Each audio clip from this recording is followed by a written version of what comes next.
Imagine it's August 21st, 2001. It's a Tuesday. You've got $40 in your pocket and a genuinely impossible decision to make. Because today, this one single Tuesday, the future showed up on 3 different machines at once. On your PC, a steampunk world where magic and machine guns are at war, built by a handful of people who just walked out of making Fallout. On your PlayStation 2, a Japanese studio most people can't name yet is quietly bolting together giant robots, and the cold, punishing design language that will, one day, become Dark Souls. And on your Dreamcast, a console that the entire industry had already declared dead and buried, a fishing game shows up anyway, casts a line, and refuses to get the memo. And that's just one afternoon. In 1 week, that also handed us the rebirth of a cyberpunk legend, a Chinese blockbuster that broke the internet, and the single most important 7-day stretch in Nintendo's entire history. We're talking about all this and more on This Week in Video Game History.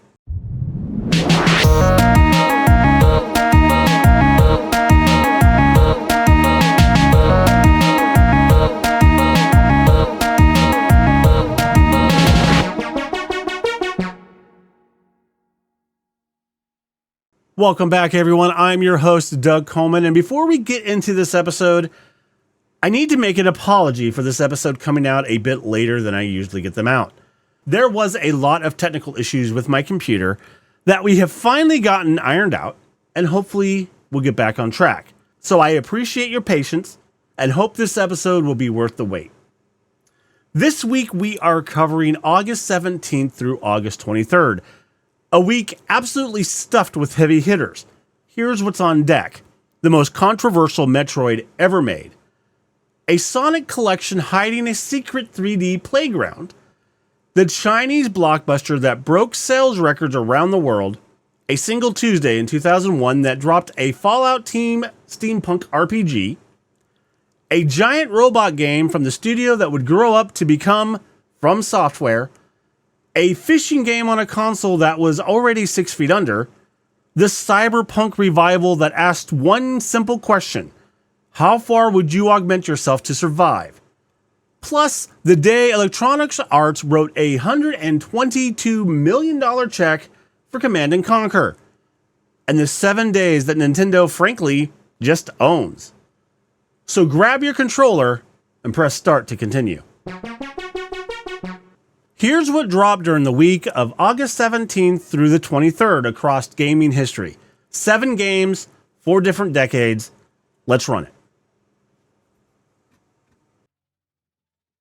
We start this week with the game that made Metroid fans lose their minds, and not in a good way.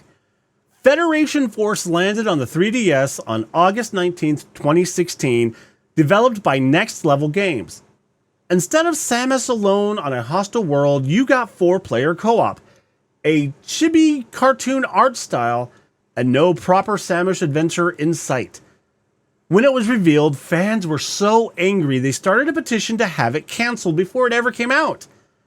And here's the thing, the game underneath the outrage is a perfectly decent co-op shooter, but it became a symbol of Metroid fans feeling ignored, right up until Samus Returns, and Dread finally gave them what they wanted.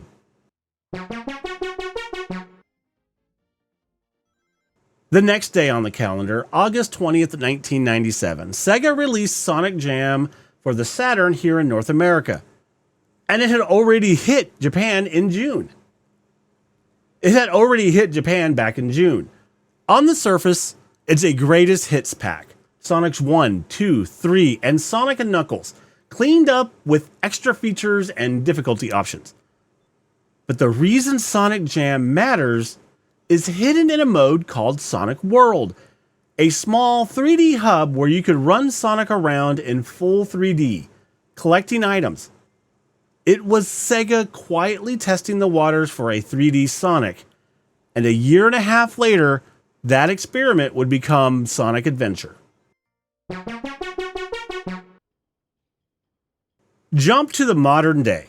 August 20th, 2024. the same calendar date, 27 years after Sonic Jam, a studio called Game Science released Black Myth Wukong on PlayStation 5 and PC.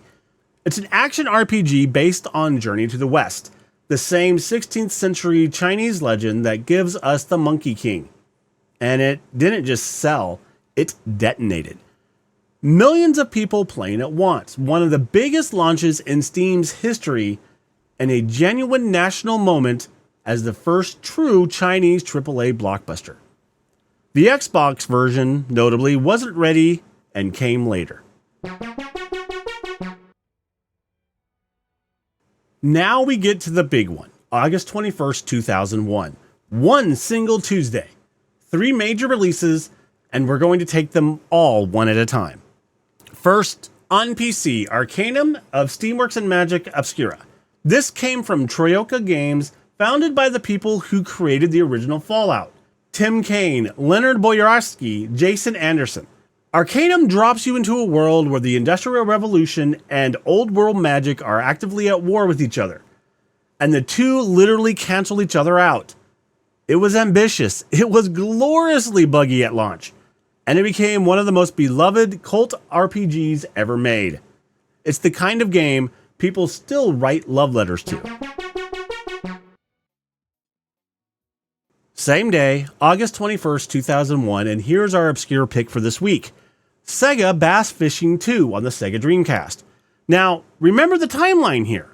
Sega had already announced back in January of that year that it was getting out of the hardware business entirely. The Dreamcast was a dead console walking.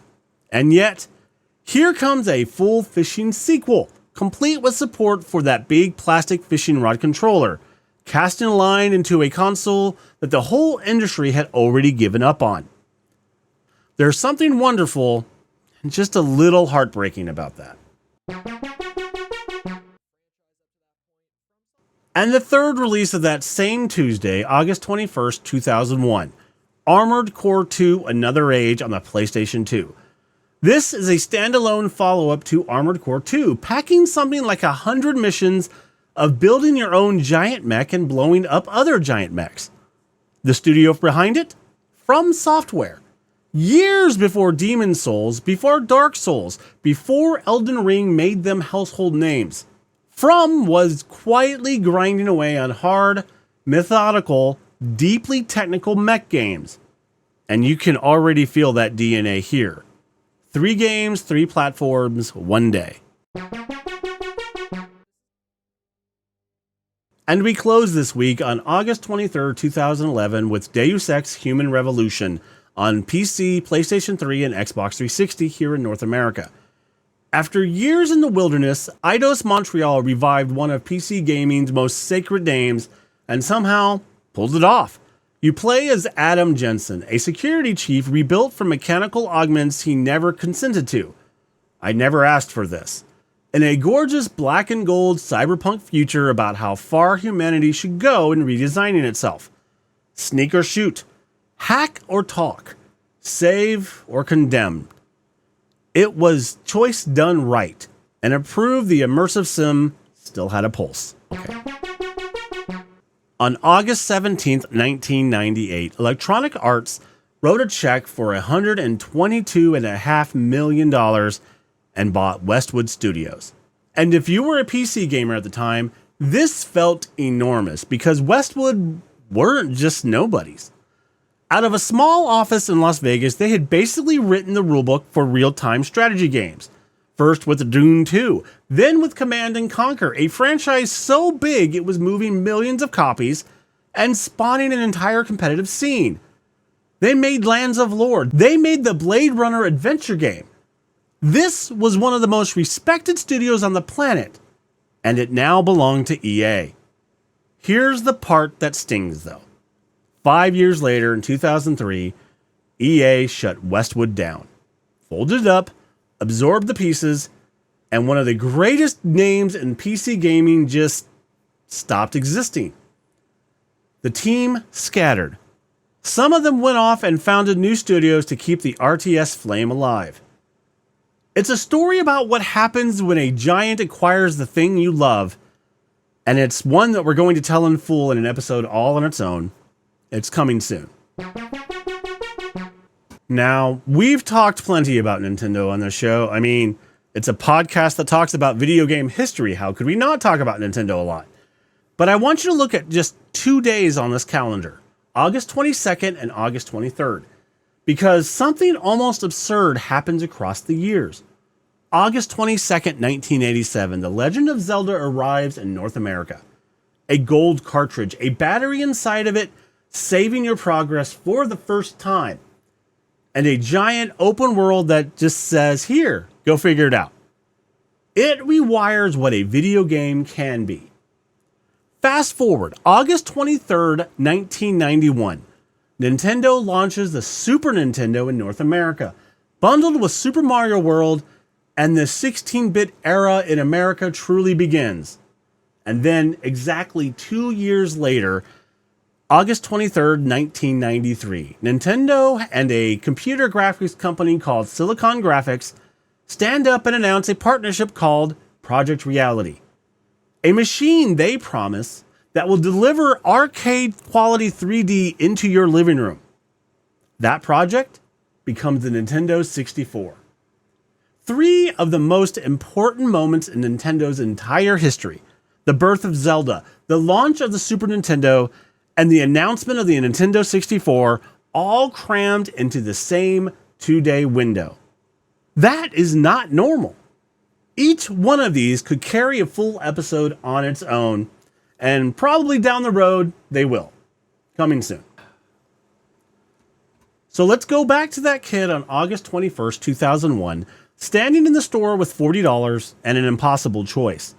Steampunk Magick on the PC, giant robots on the PlayStation 2, a fishing game casting its line into a console that the world had already buried.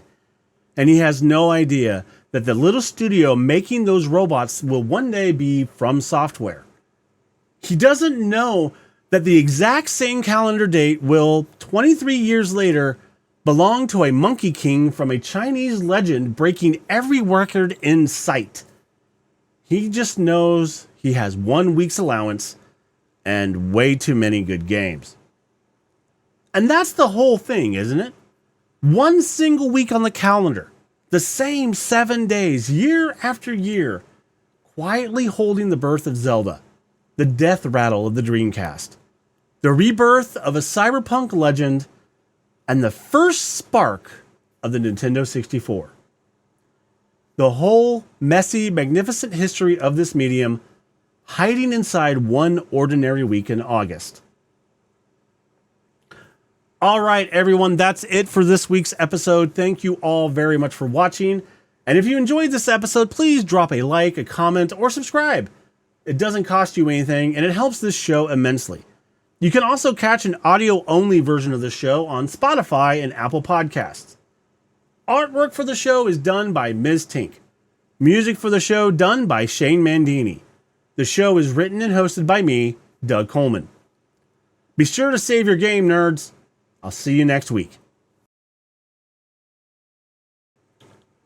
So let's go back to that kid on August 21st, 2001, standing in the store with $40 and an absolutely impossible choice.